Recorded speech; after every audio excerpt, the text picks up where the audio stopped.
Hello to all. My name is Wesley Capron, and I'm going to be discussing liability within disasters. So, just to begin, we're going to get into the main issues, break it down for you.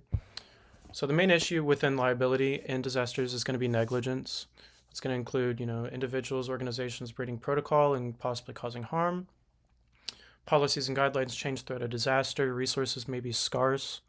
This leads to confusion. Often, we have to focus on whether these actions were reasonable rather than focus on perfection. That is what the courts are going to care about in these liability instances.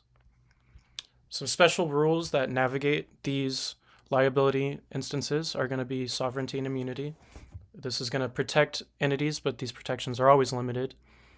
Entities will be liable for bad planning, lack in warnings, lack in evacuations. This is what leads to the bigger issues. This is what leads to casualties, harm in individuals within the disaster. We're going to have to focus on direct orders and action plans in order to navigate liabilities within disaster. So some actors within these instances are going to be your volunteers and your healthcare providers. They're going to worry about their personal liabilities. Thankfully, we have Good Samaritan and volunteer policies to protect these people in most states. These are limited and they vary state to state. The actors who operate under these changing conditions, they can face licensing risks if not properly covered. These healthcare providers who are professionally licensed will, potentially face their licensing being stripped if they're not following the right guidelines, if they're stepping out of boundaries. We have certain federal statutes that are in place to protect our actors within disasters. One instance is going to be the PrEP, Public Readiness and Emergency Preparedness Act.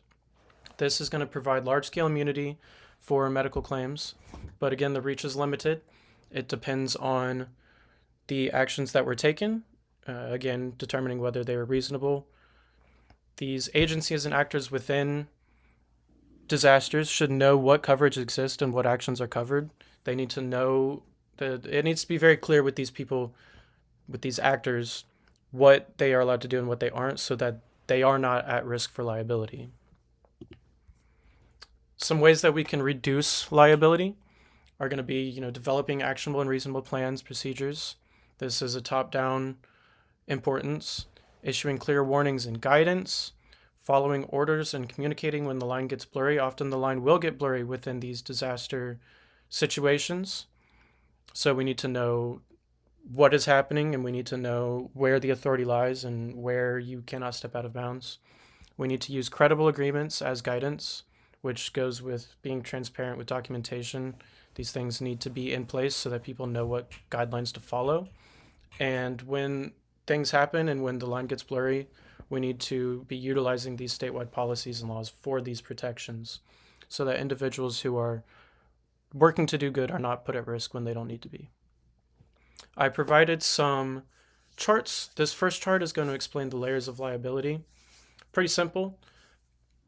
Basically, you have the individual in the organization, and then outside of that, you have the government, which is going to be in control of these individuals and these organizations.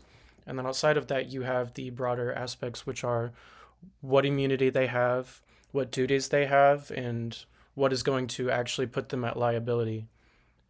At the end of the day, what is going to be at risk for all of these individuals with all these entities. And next, I just have a little box chart just to give you a rundown of where everything lies, where everything falls into place. So your actors are going to be government volunteers and healthcare providers. The government, they often face, liabilities with warning failures and inefficient planning.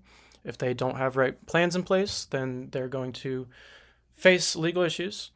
Thankfully, there is sovereignty and immunity that comes along with government, and we have the Stafford Act in place, which gives us guidelines and protections when it comes to regarding things as disasters. You're going to have your volunteers. Their liability is going to be negligence, not knowing what to do, not knowing what mistakes could be made. Thankfully, we have the volunteer and the Good Samaritan laws. Those are going to protect these actors from possible slip-ups and stuff. When it comes to putting people at harm, it can, fall on them, but we need to make sure that they are doing the proper steps. And then you're going to have your healthcare providers, and they're going to face liabilities with malpractice. They're going to face licensing stripping if they, are committing these malpractices.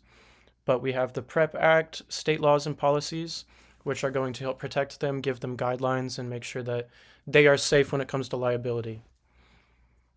That is going to be the end of my presentation for you guys. Thank you.